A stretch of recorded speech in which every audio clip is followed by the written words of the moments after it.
ఆంధ్రప్రదేశ్ జిల్లా కోర్టుల్లో ఉద్యోగాల కోసం ఎదురుచూస్తున్న వాళ్లకి ఇది నిజంగా ఒక మంచి వార్త. రికార్డ్ అసిస్టెంట్ పోస్టుల భర్తీకి నోటిఫికేషన్ విడుదల చేశారు. దీనికి పెద్ద పెద్ద చదువులు కూడా అవసరం లేదు. కేవలం 10వ తరగతి పాసైతే చాలు. ఒక మంచి ప్రభుత్వ ఉద్యోగం సొంతం చేసుకునే అవకాశముంది. మరి ఈ అవకాశాన్ని ఎలా సద్వినియోగం చేసుకోవాలో వివరంగా చూసేద్దాం. అందరికీ వచ్చే మొదటి సందేహం, ఇవి టెంపరరీ ఉద్యోగాలా అని. అస్సలు కాదండి. ఇవి పక్కా పర్మనెంట్ ప్రభుత్వ ఉద్యోగాలు. అంటే ఒక్కసారి ఉద్యోగం వచ్చిందంటే ఇక జీవితానికి ఒక భరోసా దొరికినట్టే. చాలామంది ఇలాంటి ఒక్క అవకాశం కోసమే కదా ఎదురుచూసేది. సరే, ఇంతకీ దీనికి అర్హత ఏంటి? నిజంగానే 10వ తరగతి పాసైతే సరిపోతుందా?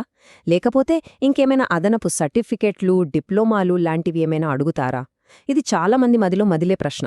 దానికి సమాధానమేంటప్పుడు స్పష్టంగా తెలుసుకుందాం. రైట్. ముందుగా అసలు ఈ ఉద్యోగాలకు ఎవరు అర్హులు, కావాల్సిన అర్హతలేంటి, ఆ వివరాలన్నీ ఒక్కొక్కటిగా చూద్దాం. అవును, మీరు విన్నది నిజమే. కేవలం 10వ తరగతి పాసైతే చాలు, అంతే. ఇంకేమీ అదనంగా అడగట్లేదు. డిగ్రీలు, డిప్లొమాలు ఇలాంటివేమీ అవసరం లేదు. 10th క్లాస్ లేదా దానికి సమానమైన ఏ పరీక్షలో పాసైనా సరే ఈ పోస్టులకు దరఖాస్తు చేసుకోవచ్చు. ఇక వయసు విషయానికొస్తే ఇక్కడ కూడా చాలా మంచి వెసులుబాటిచ్చారు. కనీసం 18 సంవత్సరాలు నిండి ఉండాలి. గరిష్టంగా 42 సంవత్సరాల వరకు అప్లై చేసుకోవచ్చు. ఇది జనరల్ కేటగిరీ అభ్యర్థులకు. అంటే చాలామందికి ఈ అవకాశం అందుబాటులో ఉన్నట్టే కదా. అంతేకాదండోయ్, రిజర్వ్డ్ కేటగిరీల వారికి వయసులో ఇంకాస్త సడలింపు కూడా ఉంది. ఎస్సీ, ఎస్టీ, బీసీ, అలాగే ఆర్థికంగా వెనుకబడిన వర్గాల అంటే ఈడబ్ల్యూఎస్ అభ్యర్థులకు మరో 5 ఏళ్లు అదనంగా ఇచ్చారు. అంటే వాళ్లు 47 ఏళ్ల వరకు కూడా అప్లై చేసుకోవచ్చన్నమాట. అన్నిటికన్నా ముఖ్యమైనది జీతం కదా.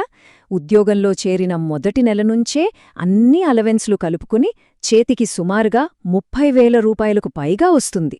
ఒక 10వ తరగతి అర్హతతో ప్రభుత్వ ఉద్యోగంలో ఇంత మంచి స్టార్టింగ్ శాలరీ అంటే గొప్ప విషయమే కదా. సరే, అర్హతలు, జీతం అన్నీ బాగున్నాయి. మరి ఏ ఏ జిల్లాల్లో ఎన్ని పోస్టులు ఖాళీగా ఉన్నాయో చూద్దాం. ఒక్క విషయం గుర్తుంచుకోవాలి, ఈ నోటిఫికేషన్ పాత జిల్లాల ప్రాతిపదికనే ఇచ్చారు. కాబట్టి ఆ ప్రకారమే మనం ఈ జాబితా చూడాలి. చూశారుగా, నెల్లూరులో 4, ప్రకాశం, విశాఖపట్నంలో 3 పోస్టులు ఉన్నాయి. మిగతా చాలా జిల్లాల్లో ఒక్కొక్క పోస్టే ఉంది. అయ్యో, ఒక్క పోస్టేనా అని అస్సలు నిరుత్సాహపడద్దు. ఇక్కడ మనం గమనించాల్సిన ఒక ముఖ్యమైన పాయింట్ ఏంటంటే, చాలా పోస్టులు ఓపెన్ కేటగిరీ అంటే ఓసీలో ఉన్నాయి.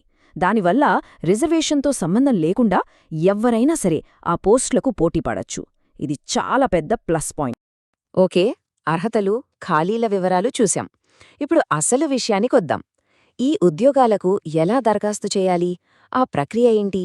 దశలవారీగా చూద్దాం. దరఖాస్తు ప్రక్రియ చాలా సులభం. ఆన్లైన్ గందరగోళం ఏమీ లేదు. ముందుగా నోటిఫికేషన్తో పాటు ఇచ్చిన అప్లికేషన్ ఫారంని డౌన్లోడ్ చేసుకోండి. దాన్ని ఒక ప్రింటౌట్ తీసి నీటుగా తప్పులు లేకుండా నింపండి.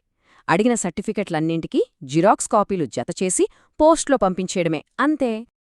ఈ తేదీని మాత్రం క్యాలెండర్లో పెద్దగా మార్క్ చేసి పెట్టుకోండి. జనవరి 27, 2026. ఇది చివరి తేదీ.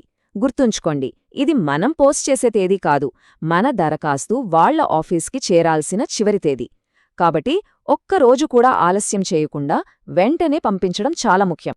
ఇక్కడ మరో ముఖ్యమైన విషయం, ప్రతి జిల్లాకు దరఖాస్తు పంపాల్సిన చిరునామా వేరుగా ఉంటుంది. ఏ జిల్లా పోస్ట్కు దరఖాస్తు చేస్తున్నారో ఆ జిల్లాకు సంబంధించిన నోటిఫికేషన్లో ఇచ్చిన సరియైన చిరునామాకే పంపాలి.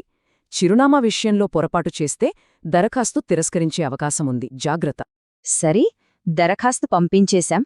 ఆ తర్వాతేంటి? అభ్యర్థులను ఎలా ఎంపిక చేస్తారు? ఆ ఎంపిక ప్రక్రియ ఎలా ఉంటుందో ఇప్పుడు చూద్దాం. ఎంపిక ప్రక్రియలో మొత్తం 2 దశలుంటాయి. మొత్తం 100 మార్కులకు గాను అందులో 75 మార్కులకు ఒక రాత పరీక్ష ఉంటుంది. మిగిలిన 25 మార్కులు ఇంటర్వ్యూకి కేటాయించారు. అంటే రాత పరీక్షలో ఎవరైతే మంచి స్కోర్ చేస్తారో వాళ్లకి ఉద్యోగం వచ్చే అవకాశాలు దాదాపు ఖాయమైనట్టే. సిలబస్ గురించి కూడా పెద్దగా ఆందోళన పడాల్సిన పనిలేదు. చాలా ప్రాథమిక స్థాయిలో ఉంటుంది. జనరల్ నాలెడ్జ్ ఇంకా జనరల్ ఇంగ్లీష్, ఈ రెండిట్నుంచే ప్రశ్నలొస్తాయి. ఏ అంశాలపై ఎక్కువ దృష్టి పెట్టాలో ఆ పూర్తి వివరాలు అధికారిక నోటిఫికేషన్లోనే చాలా స్పష్టంగా ఇచ్చారు.